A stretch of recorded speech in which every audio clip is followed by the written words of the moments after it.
ஏன் ஒரு நிமிஷம் இரு. எப்படி இவ்வளோ ஃபினான்ஷியலாக பிளான்டாக இருக்க, ரிஸ்க் மேனேஜ்மெண்ட் பற்றிலாம் நல்லா பேசுகிற, கோர்ஸ் ஏதாவது போனியா என்ன? கோர்ஸ்லாம் ஒன்றும் போல. உனக்கு ஞாபகம் இருக்கா, போன வருஷம் ஆகஸ்ட் 26 அன்னைக்கு கான்க்ளேவ்னு ஒன்று நடந்தது. கரெக்ட், M2Wோட ஒரு கான்க்ளேவ் நடந்தது. பட் நான் அதை அட்டன் பண்ண முடியாமல் போச்சு. ஏன்? லிமிட்டட் சீட்ஸ்ன்னு சொன்னாங்க. நான் ரொம்ப லேட்டாக போயிட்டேன். ஸோ என்னால் அட்டன் பண்ண முடியல. ஸோ அதை நான் அட்டன் பண்ணதுனால தான் இவ்வளோ கிளியராக நான் இருக்கேன். அதை நான் மிஸ் பண்ணிட்டேன். நானும் வந்திருந்துருக்கணும். சரி, நல்ல டைமில் தான் வந்திருக்க. ஏன்? ஆமாம், இப்போ M2W 2.0 வரப்போகுது. போன வாட்டி மிஸ் பண்ண மாதிரி இந்த வாட்டி மிஸ் பண்ணிடாத. உடனே போயிட்டு ரிஜிஸ்டர் பண்ணு. கண்டிப்பாக பண்ணுறேன். இப்போ இதெல்லாம் பற்றி பேசுகிறாங்க. உன் கோலை எப்படி அடையிறது, இன்னும் வெற்றியை எப்படி தேடுறது, ரிஸ்க் மேனேஜ்மெண்ட்டை எப்படி செய்யறது, ஸோ இதை பற்றி தான் இந்த கான்க்ளேவ்ல சொல்ல போகிறாங்க. அப்போ நியூ கமர்ஸ்க்கு இது ஒரு பெரிய நல்ல ஆப்பர்ச்சுனிட்டியாக இருக்கும்னு நீ சொல்கிற இல்லையா? கண்டிப்பாக, மெயினான விஷயமே அதுதான். ஸோ புதுசாக வரவங்களுக்கு ரொம்பவே ஹெல்ப்ஃபுல்லாக இருக்கும். ஓகே, ஸோ கண்டிப்பாக இந்த தடவை நான் அட்டன் பண்ணுறேன். அது கண்டிப்பாக இப்போவே போய் ரெஜிஸ்டர் பண்ண ஸ்டார்ட் பண்ணிவிடு. ஸோ நீங்களும் மறக்காமல் கான்க்ளேவ் 2.0 ரெஜிஸ்டர் பண்ண மறந்துடாதீங்க. நீயும் தான்.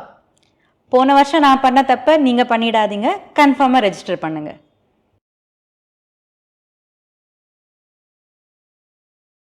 எஸ்எம்இ ஐபிஓ அபத்தங்கள். இன்னைக்கு எஸ்எம்இ இண்டெக்ஸ்ல வந்திருக்கிற ரிட்டர்ன் உலகத்துல எந்த இண்டெக்ஸும் தராத ஒரு ரிட்டர்னுக்கு ஈக்குவலா இருக்கு. அதாவது நம்பர் 1 இந்த வேர்ல்டு. வேற எந்த இண்டெக்ஸும் இவ்வளவு ரிட்டர்ன் கொடுக்கல.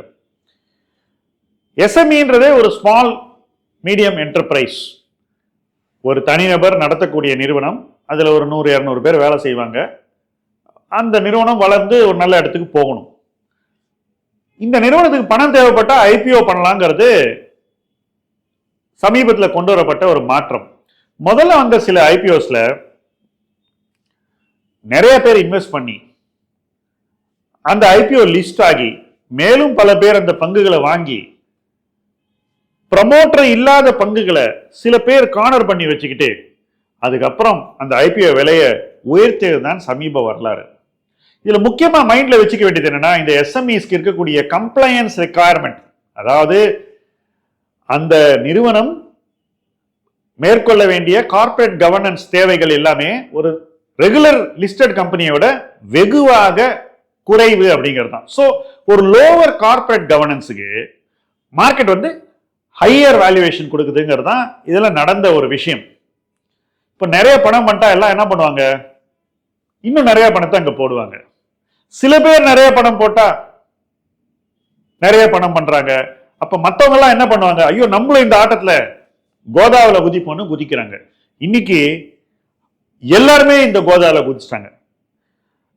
ஒரு ஐபிஓ முன்னாடி என் ஃப்ரெண்டு போன் பண்ணாரு. அவரே ஒரு டீலர், யமஹாவோட டீலர். அவர் கேட்டாரு, இந்த ஐபிஓ நல்லா இருக்கா அப்படின்னு கேட்டாரு. அதே நேரத்தில் ஒரு யமஹா ஐபிஓ வருது, 12 கோடி ரெய்ஸ் பண்ண அந்த டீலர் ட்ரை பண்றாரு. அவருக்கு 6000 கோடிக்கு மேல ஐபிஓல கலெக்ட் ஆகுது. டீலர்ஷிப்ல போய் இவ்வளவு கிராக்கியா அப்படின்னு யாருமே கேள்வி கேட்கல. எல்லாரும் என்ன திங்க் பண்றாங்கன்னா, அலாட்மெண்ட் வந்தா போறோம், லிஸ்டிங் இன்னைக்கு எவனாவது ஒரு முட்டாளுக்கு நம்ம வித்துட்டு போயிருவோம்னு. சோ இன்னைக்கு எல்லாருமே நாம முட்டாளானா கூட பரவாயில்ல, நம்ம விட ஒரு பெரிய முட்டாள் வெயிட் பண்ணிட்டு இருக்கான் அப்படின்ற ஒரு மைண்ட் செட்ல தான் ஐபிஓல இன்வெஸ்ட் பண்றாங்க.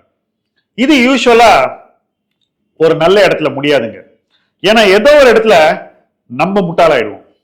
அப்படி ஆகாம இருக்கணும்னா தரமான நிறுவனங்கள்ல அளவான படத்தை இன்வெஸ்ட் பண்ணி அந்த நிறுவனத்துடைய ஃபைனான்சியல் ஹிஸ்டரியை நல்லா புரிஞ்சுக்கிட்டு அதனுடைய எதிர்கால வளர்ச்சியை புரிஞ்சுக்கிட்டு இன்வெஸ்ட் பண்றதுதான் நல்ல முதலீடு.